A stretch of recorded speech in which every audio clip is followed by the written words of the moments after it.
Sanggar Cerita mempersembahkan Sabda Pandita Ratu.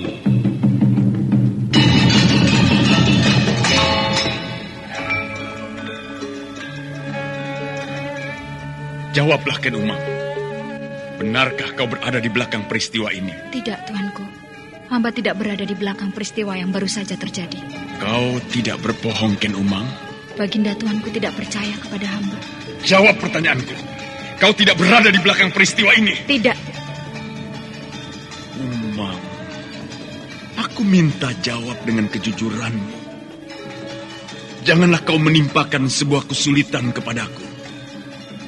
Jika sampai terjadi sesuatu pada Pangeran Pati, maka semua orang di Singasari akan menuduhku. Akulah sebenarnya yang melenyapkan Anusapati. Ayo, jawablah, Ken Umang.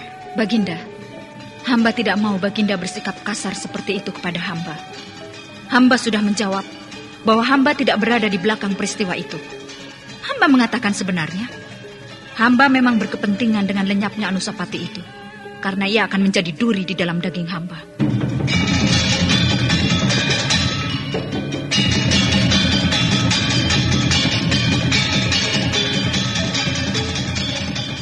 Sabda Pandita Ratu, sebuah kisah penuh dilema, tragedi cinta anak manusia, perebutan tahta, mabuk harta dan duniawi, serta silaunya kehormatan, di mana keangkara murkaan merajalela karena dendam yang membara. Kisah ini berlatar belakang berdirinya Singasari. Ken Arok, dialah pemuda yang merekuk pahit getirnya kehidupan. Namun sebenarnya, dialah yang harus melaksanakan sabda-sabdanya. Perjalanan sengsaranya adalah awal untuk meraih keberhasilan, untuk menuju kejayaannya di saat Singasari berdiri.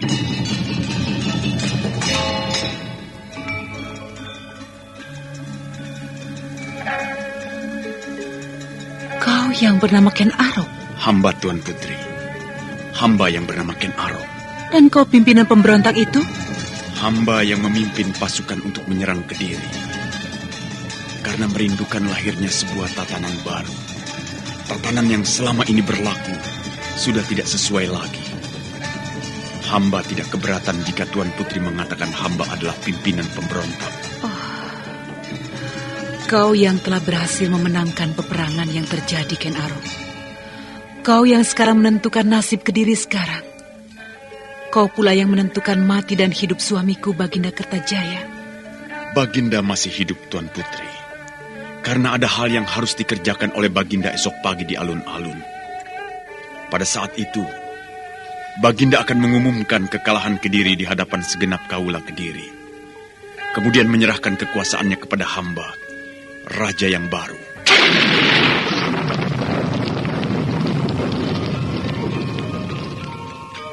Sabda Pandita Ratu. Naskah ditulis oleh Pondra Swasti Langit, diolah oleh Agung Bahrodi, didukung oleh artis-artis terkemuka Ferry Fadli, Eli Ermawati, M. Abud, Ivone Rose, dan lain-lain. Teknik dan montase Ibing Arifin, dengan sutradara Dian Pertiwi.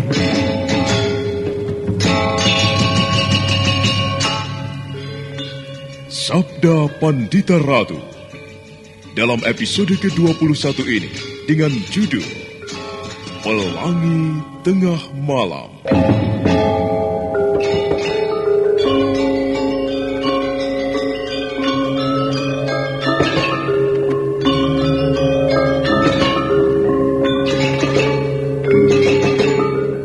Dalam seri ke-623 ini dengan para pemain Hari Akik sebagai Tunggul Amatung, Billy Burhan sebagai Senopati Panengger, M. Abud sebagai Ken Arok, Nanang sebagai Diposari, Untung sebagai Kebo Ijo, Herman sebagai Empu Gandring, dan Asdi Suhastra, pengantar cerita.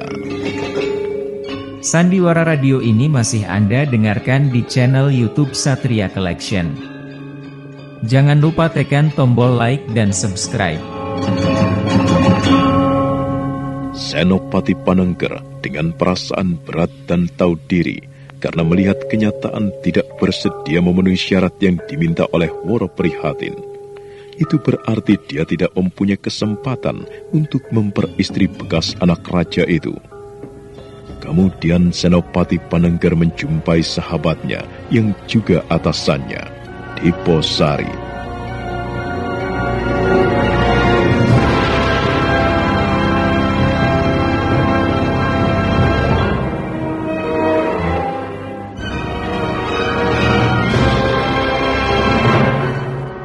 Adi Panengger, bagaimana dengan Tuan Putri Sekar Kedaton itu?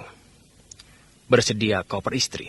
Aku mendapatkan kesempatan yang cukup luas untuk berbicara dari hati ke hati dengan Tuan Putri Sekar Kedaton itu. Bermula, aku justru bermaksud mengatakan menarik kembali apa yang telah pernah aku utarakan. Karena aku merasa derajatku bukanlah padanan derajat Tuan Putri Sekar Kedaton. Namun Tuan Putri Sekar Kedaton ternyata menerimaku. Bukan main. Kau benar-benar beruntung, Adi Panengger. Aku merasa bukan sebagai orang yang beruntung, Kakang. Akan tetapi sebagai orang yang paling malang. Hei, kenapa? Tuan Putri Sekar Kedaton itu mempunyai syarat. Memakai syarat? Iya. Apa syaratnya itu, Panengger? Dulu Kakang Diposari pernah menebaknya. Hitungan Kakang itu ternyata benar. Jadi? Ya. Tuan Putri Sekar Kedaton itu bersedia aku peristri. Akan tetapi syaratnya, aku harus membantu mewujudkan cita-cita atau keinginannya untuk melihat Kediri bangkit kembali dan balas menggilas Singasari. Jadi, Tuan Putri Sekar Kedaton itu bersedia kau peristri. Namun apa yang harus kau lakukan? Menghimpun pasukan dan kemudian memberontak atas Singasari atau bagaimana? Jika itu aku lakukan, ibaratnya sebuah riak kecil yang akan digilas dengan mudah oleh bala tentara Singasari. Apakah Tuan Putri tidak melihat kenyataan itu? Bahwa menjadi suatu hal yang sangat mustahil untuk memimpikan bangkitnya Kediri. Singasari saat ini benar-benar sudah mapan. Tidak mungkin menggoyahkan Singasari. Telah kau jabarkan hal itu kepada Sekar Kedaton itu, Panengger. Sudah, Kakang. Lalu? Aku yakin jika sebenarnya Tuan Putri Sekar Kedaton itu bisa menggunakan akalnya, menerima keadaan dan kenyataan. Namun aku menduga ada sesuatu yang lain. Sebuah dendam yang lebih bersifat pribadi, Kakang. Dendam yang lebih bersifat pribadi? Iya. Maksudmu? Ya, aku sendiri hanya menerka-nerka. Aku justru ingin bertanya kepadamu. Barangkali Kakang lebih mengetahui daripada aku. Apa yang ingin kau tanyakan? Misalnya, apakah Tuanku Baginda Ken Arok di saat-saat akhir runtuhnya Kediri telah melakukan sesuatu yang tidak senonoh? Misalnya, memperkosa Tuan Putri Sekar Kedaton itu. Bagaimana, Kakang? Aku ingat peristiwa itu. Iya. Aku mengerti mengapa Tuan Putri Sekar Kedaton itu menyimpan bara dendam yang luar biasa. Apa yang dilakukan oleh Sri Baginda, Kakang? Tidak menjamahnya, tidak memperkosanya, akan tetapi melecehkannya.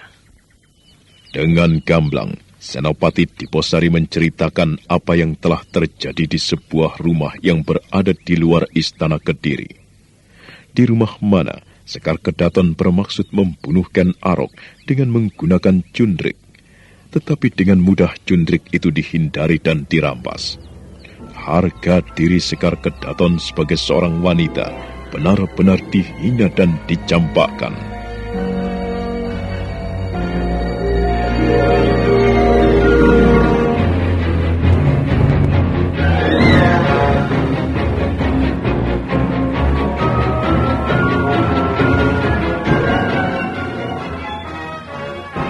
Sang waktu terus bergerak, menapaki saat demi saat, menapaki pagi demi pagi, senja demi senja, dan hari-hari yang berlalu.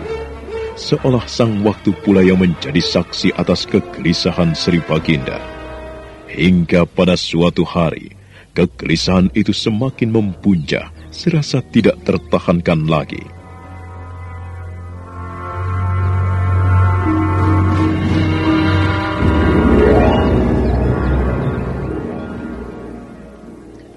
Aku tidak mau dipermainkan oleh keadaan yang tidak keruan ini.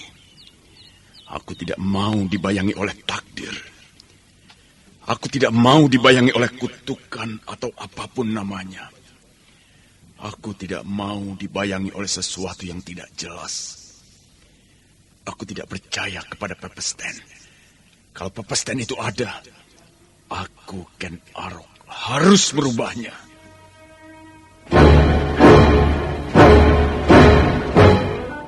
Hari demi hari, kegelisahan Ken Arok semakin mempuncak, merebak, dan tumbuh subur bak jamur di kulit yang kebersihannya tidak terjaga. Kejadian itu sedemikian lekat di matanya. Apa kesalahanku kepadamu, Ken Arok? Apa kesalahanku kepadamu sehingga kau tega melakukan ini kepadaku? Terkutuk kau, Ken Arok. Aku tidak akan menerima perlakuanmu ini. Aku tidak bisa menerima. Dengar kutukanku perampok dari karautan. Keris itu masih akan meminta darah 7 orang lagi. Termasuk darahmu dan darah anak turunmu. Omong kosong dengan kutukan itu. Omong kosong. Aku tidak percaya. Aku utusan dewa dari langit untuk menjadi raja besar di tanah Jawa ini. Aku tidak percaya. Aku tidak percaya dengan kutukan itu. Omong kosong. Eleng, eleng, Ken Arok sira eleng. Tibaning supata piwalesing awak mami sira nemai pastra kairing sabda janma kang sira kanthi katiban curiga minangka patukon mami sira nemai pralaya. Aku tidak percaya. Aku tidak percaya dengan kutukanmu itu, Empu Gandring. Kau kira kutukan itu mampu menjamahku? Tidak. Kutukan itu tidak akan mampu menjamahku. Aku orang pinilih.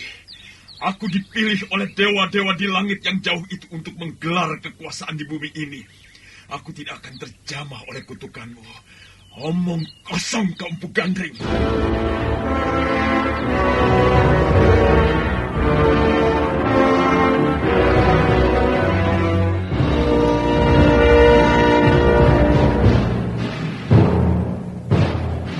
Kegelisahan itu entah mengapa semakin menjadi-jadi, membuat Ken Arok tidak tenang melakukan apapun. Raja Singasari itu berjalan hilir mudik di dalam bilik pribadinya. Dan sebuah keris yang maha dahsyat, keris yang menjadi hantu sepanjang hidupnya itu, berada di dalam genggaman tangan kirinya. Pertama adalah darahmu sendiri, Empu Gandring. Kemudian darah aku, Tunggul Amatung. Lalu darah Kebo Ijo. Keris ini barangkali memang masih akan meminum darah dan darah lagi. Akan tetapi bukan darahku. Bukan pula darah anak turunku. Aku tidak terjamah. Kau dengar kataku, Empu Gandring. Ken Arok sibuk berbicara dengan dirinya sendiri. Ken Arok sibuk berbantah juga dengan dirinya sendiri. Atau sibuk berbantah dengan benda bisu yang berada di dalam genggaman tangannya.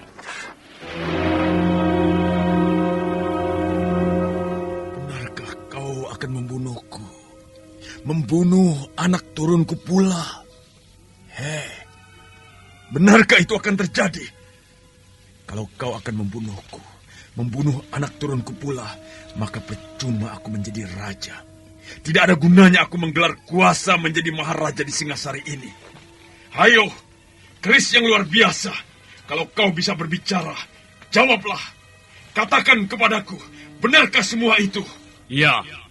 Oh, siapa? Siapa yang baru saja berbicara? Siapa? Kau lupa kepadaku, Ken Arok. Kau lupa kepadaku. Kebo Ijo. Ya, inilah aku. Inilah aku yang telah kau bunuh dengan semena-mena. Inilah aku yang kau bakar hangus dengan fitnahmu. Tidak mungkin. Tidak mungkin. Kau telah mati, Kebo Ijo. Tidak mungkin. Matiku penasaran, Ken Arok. Jiwaku melayang-layang menjadi hantu yang akan selalu membayangimu. Aku bersembunyi di dalam hatimu. Sebagian dari aku berada di dalam keris yang kau pegang ini pula. Gila. Itu tidak mungkin. Tidak mungkin. Kenapa tidak mungkin, Ken Arok? Bukankah yang paling tidak mungkin kau telah melakukannya? Apakah aku pernah membayangkan kau akan mengorbankan aku, Ken Arok? Tidak. Aku tidak pernah membayangkan hal itu. Sebuah hal yang sangat tidak masuk akal dan tidak mungkin kau akan melakukannya. Tetapi apakah kemudian yang telah kau lakukan kepadaku? Sakit dadaku, Ken Arok. Perih. Keris yang kau hunjamkan di dadaku itu masih terasa perih. Gila. Menampaklah kau, Kebo Ijo. Menampaklah kau kalau kau memang ada. Menampaklah kau.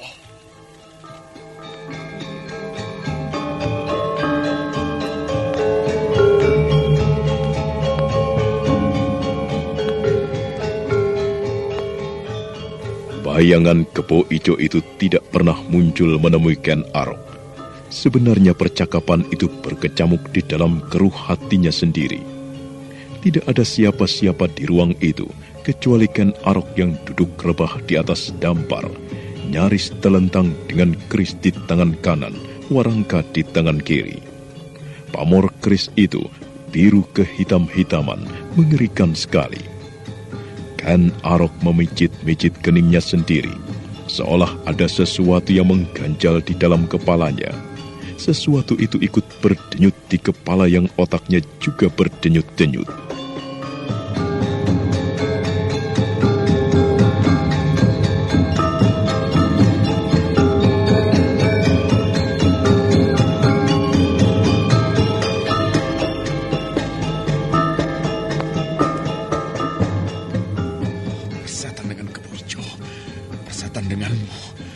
Bagiku kau hanya selilit kecil, serpihan daging kecil yang tertinggal di sela-sela gigi.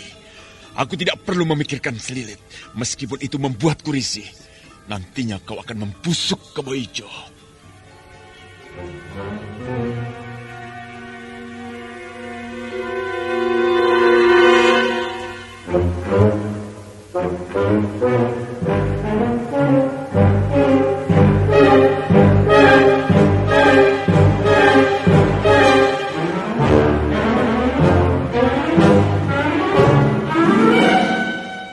Apakah aku juga kau anggap selilit di gigimu, Ken Arok? Oh, Tunggul Ametung. Iya, akulah orang ketiga yang telah menjadi korbanmu. Korban perampok liar yang tidak malu-malu melakukannya karena tergila-gila kepada kecantikan Ken Dedes. Ken Dedes itu istriku. Kau merebutnya dari tanganku dengan cara yang kasar sekali. Jangan kau kira aku akan menerima perlakuanmu itu, Ken Arok. Aku akan menjadi bayang-bayang buruk di setiap langkahmu. Kelak pada saatnya, aku yang telah menyatu pada jiwa keris yang kau hunjamkan di dadaku akan membalas menghisap darahmu. Sampai habis, sampai tak bersisa setetes pun.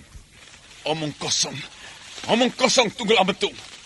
Oh, omong kosong, kau tidak akan bisa melakukan itu. Mengapa, Ken Arok? Mengapa kau anggap aku tidak mampu melakukannya? Karena aku seorang maharaja. Aku raja besar yang diturunkan oleh dewa-dewa di langit. Kau sedang mengidap sebuah penyakit kalau kau menganggap dirimu utusan dewa, Ken Arok. Kau seorang perampok. Jenis manusia liar yang separuh dari masa hidupmu kau habiskan tidak di antara kehidupan manusia-manusia yang beradab. Hanya karena sebuah kebetulan kau bisa meraih tahta. Kau tak pantas menjadi seorang raja, Ken Arok. Kau lebih pantas menjadi perampok. Bertanyalah pada dirimu sendiri dengan jujur. Pantasnya apakah kau itu?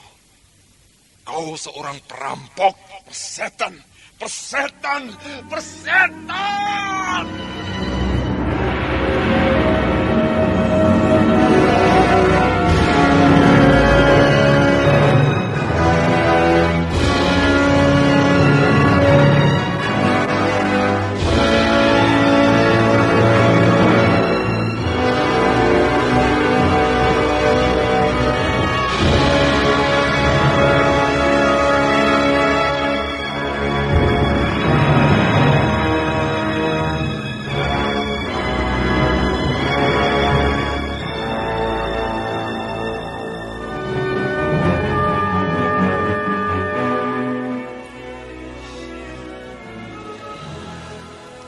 Bagaimana caranya?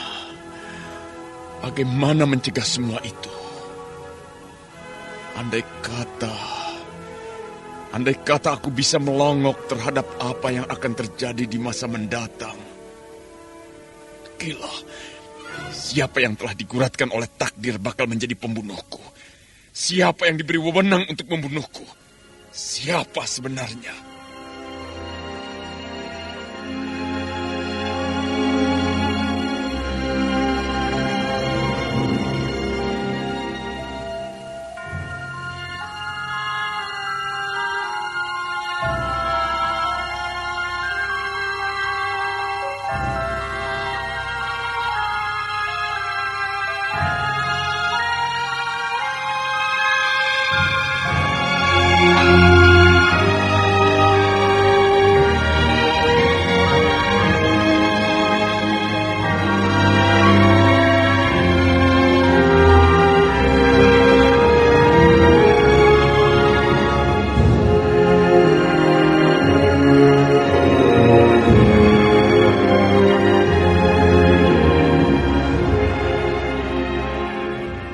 Ken Arok semakin larut pada angan-angannya sendiri, menjelajah seolah menembus sekat demi sekat dimensi lain.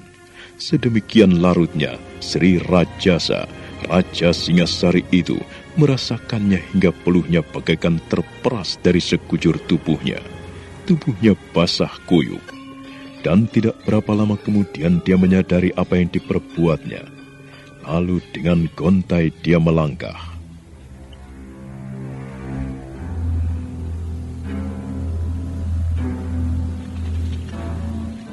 Prajurit, Hamba tuanku. panggil para Jigading. Hamba tuanku Sri Baginda.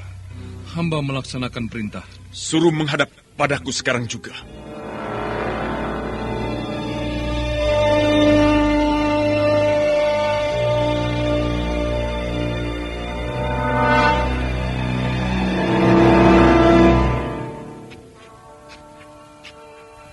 Hamba telah menghadap tuanku. Bagaimana? Masihkah ada keinginan di dalam hatimu untuk menguasai keris itu? Mohon ampun tuanku. Hamba telah membuang jauh-jauh pikiran itu. Hamba sama sekali tidak berani membayangkan akan menguasainya. Tidak ada orang yang bisa menguasai keris Empu Gandring itu kecuali aku. Diposari dan Rudrobondo telah aku perintahkan untuk melarungnya ke kawah Gunung Kelut. Akan tetapi yang terjadi, keris itu telah kembali kepadaku. Para Jigading, hamba tuanku. Telah kau temukan cara untuk melarung keris itu? Waktu yang ada ini telah hamba pergunakan untuk menemukan cara melarung keris itu, tuanku. Sudah kau temukan cara itu? Ampun, tuanku.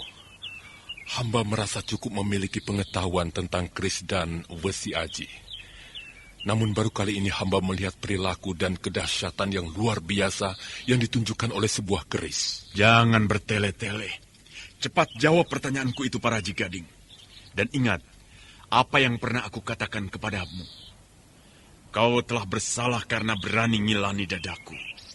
Berani mengukur seberapa lebar dada Ken Arok.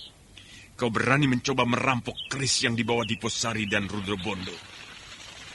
Kalau kau mampu melaksanakan apa yang aku kehendaki itu, aku akan memaafkanmu.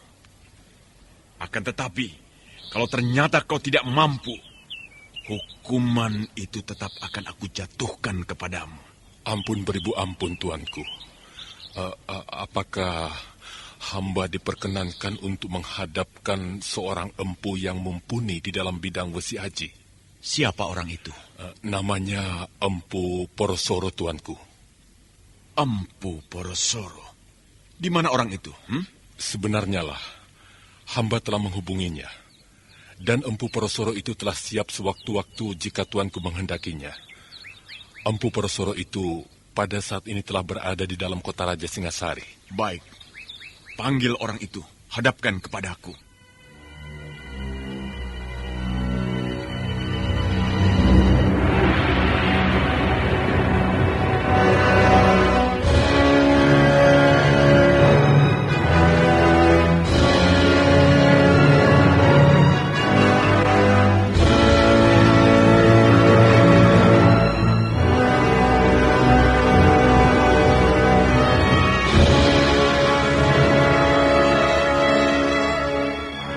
Dengan ditemani oleh seorang prajurit, para Cigading yang memiliki cacat di wajah dan tubuhnya itu bergegas pergi keluar dari istana dengan berjalan kaki. Tidak berapa lama kemudian, para Cigading telah kembali ke istana dengan membawa seorang lelaki tua. Wujud lelaki yang bernama Porosoro itu kurus kehitam-hitaman, hidungnya melengkung seperti hidung burung betet, matanya cekung dengan sebuah tatapan yang kiris, seolah selalu bercuriga terhadap orang lain.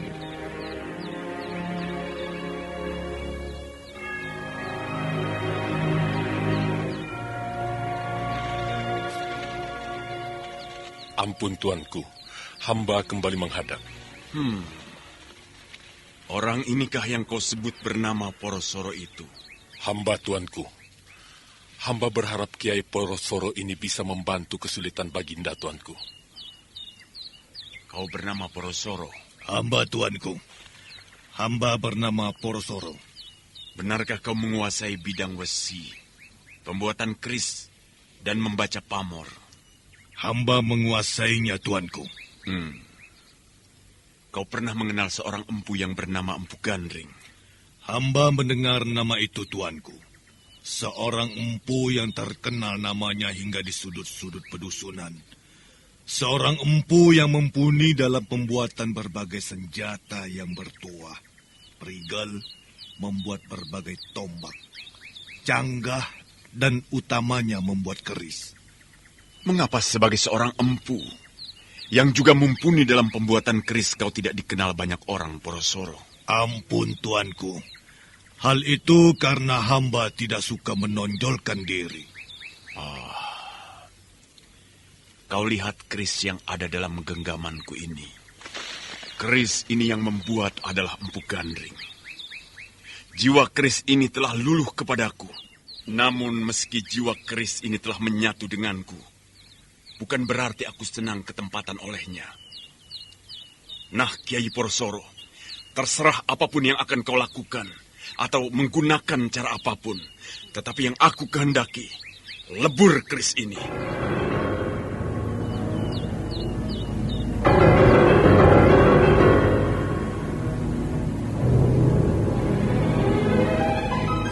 Kiai Porosoro itu mengangguk-angguk dan mencoba memberanikan diri memandang Sri Baginda.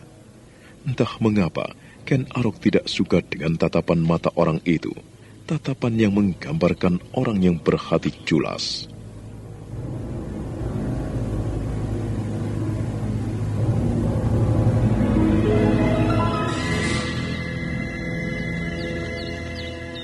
Ampun, tuanku. Bagaimana?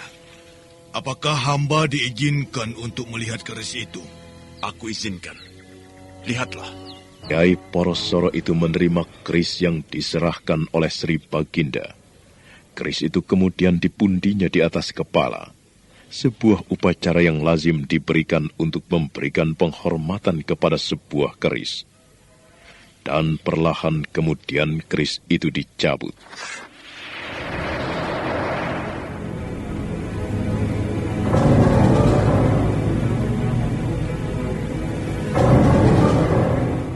Kiai Porosoro terkejut. Wajahnya pucat ketika memandang ke bilah keris yang dipegangnya. Nampak Kiai Porosoro berusaha menguasai diri. Wajahnya yang pucat kemudian perlahan membias. Dan dari wajahnya tersirat kekaguman yang luar biasa. Oh, bagaimana Kiai Porosoro? Bukan main, tuanku. Ini benar-benar keris yang luar biasa. Sebuah keris yang menurut hamba tidak ada bandingannya. Bahan keris ini adalah bongkahan logam yang berasal dari langit, bukan sembarang logam. Keris ini sedemikian dahsyat. Mengapa tuanku berpikir meleburnya? Kau tidak berhak mempersoalkan apa yang aku kehendaki, Porosoro. Kau hanya tinggal mempunyai pilihan, sanggupkah kau melakukannya? Ampun, tuanku. Hamba tentu sanggup meleburnya. Hamba bisa, tuanku. Baik, aku serahkan keris ini kepadamu. Jika keris ini kembali lagi kepadaku, berarti kau tidak berhasil melakukan tugasmu. Hamba, tuanku. Hamba akan melakukannya. Dan tuanku tidak perlu cemas. Hamba tentu bisa. Hamba akan melakukannya. Aku izinkan kau meninggalkan tempat ini, Porosoro. Dan kau, Paraji Gading, kau tetap tinggal di sini. Hamba, tuanku.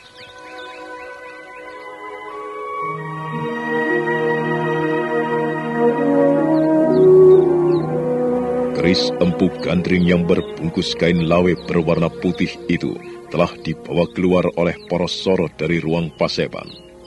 Kiai Porosoro itu masih harus menunggu Paraji Gading. Porosoro kemudian berdiri di sudut pendopo pasewakan. Seorang di antara banyak prajurit memperhatikannya dengan seksama.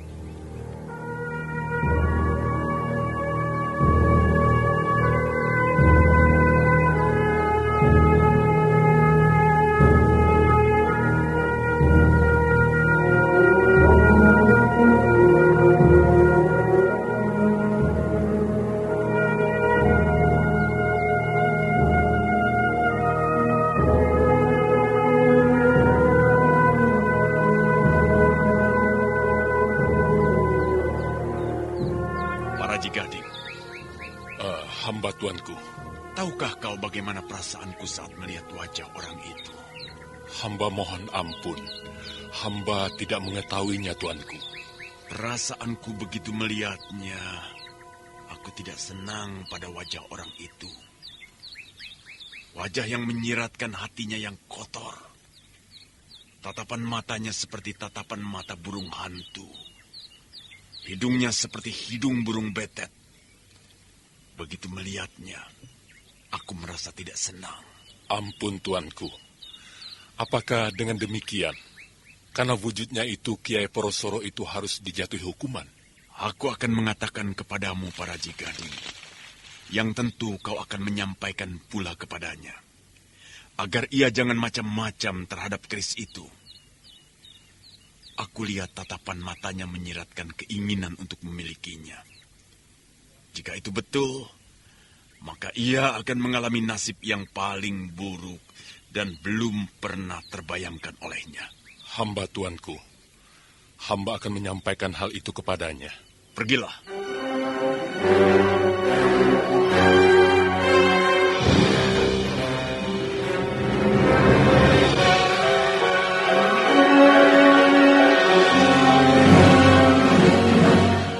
Sementara itu, di bagian lain dari sudut istana Singasari, seorang prajurit bergegas menemui Senopati Diposari.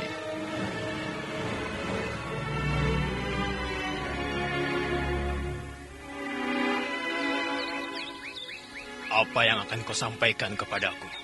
Ada yang harus segera saya sampaikan, Tuan. Pada saat ini, Tuanku Sri Baginda sedang menerima tamu. Tamu itu yang membawa Ki Paraji Gading. Dan ketika tamu itu keluar, membawa bungkusan kain putih, Tuanku.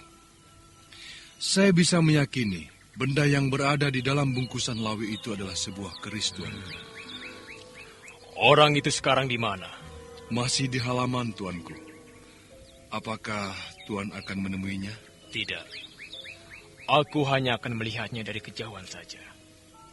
Tunjukkan kepadaku, yang mana orangnya. Mari, tuanku. Ayo.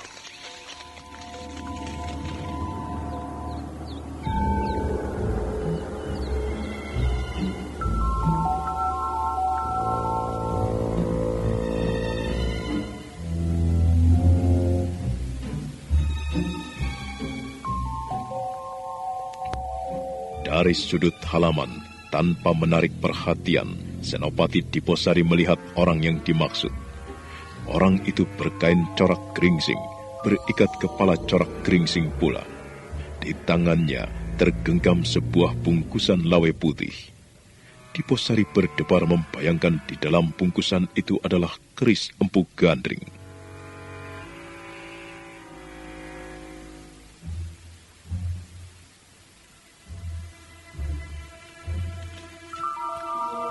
Bagaimana, Tuan? Orang itu dibawa para Jigading menghadap Sri Baginda. Benar, Tuan.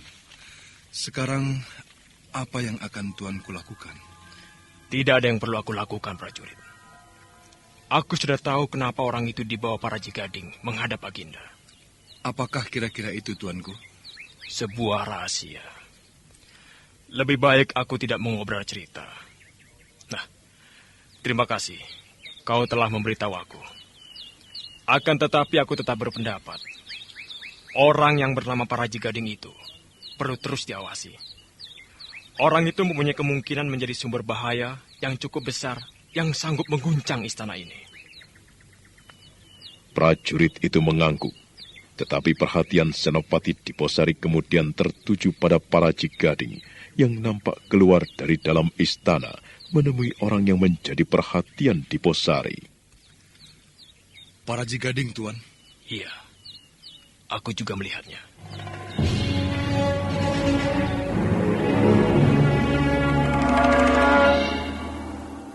Bagaimana? Aku antar kau. Baik.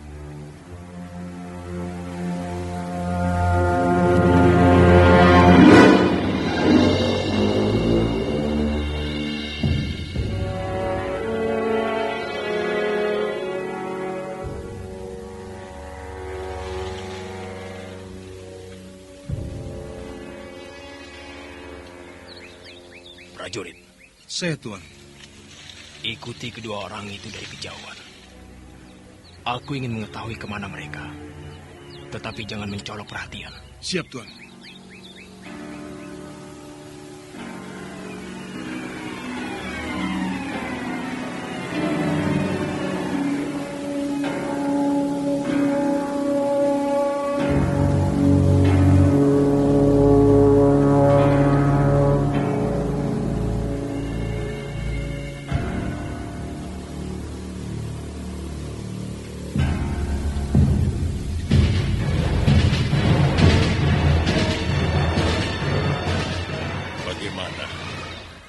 Apakah kau sanggup melaksanakan perintah Sri Baginda itu?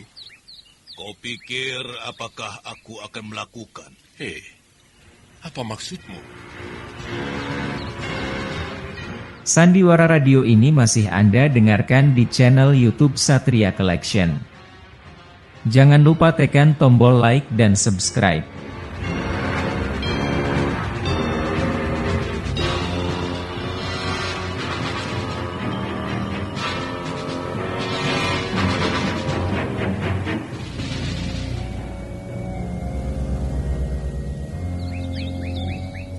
Aku merasa mumpuni dalam olah pembuatan keris. Dulu, aku memicingkan dengan sebelah mata mendengar kebesaran nama Empu Gandring yang sudah mati itu.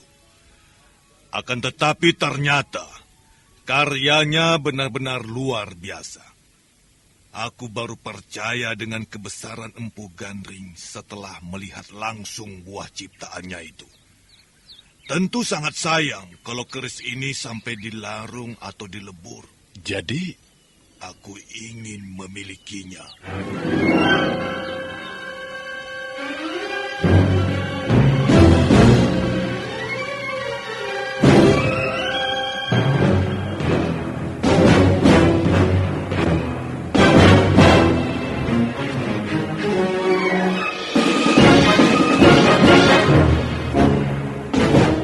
Paraji Gading terkejut mendengar ucapan sahabatnya yang bernama Porosoro itu. Porosoro tersenyum, namun yang mencuat dari wajahnya adalah sebuah seringai yang menakutkan. Dada Paraji Gading berdesir jika teringat ancaman Ken Arok, sebuah ancaman yang tentu tidak bisa diabaikan. Nah, apa yang akan dilakukan oleh Kiai Porosoro? Dan bagaimana pula ulah keris Empu Gandring itu? Saudara pendengar, untuk mengetahui jawabannya, ikutilah kelanjutan kisah ini dalam seri berikutnya. Sampai jumpa.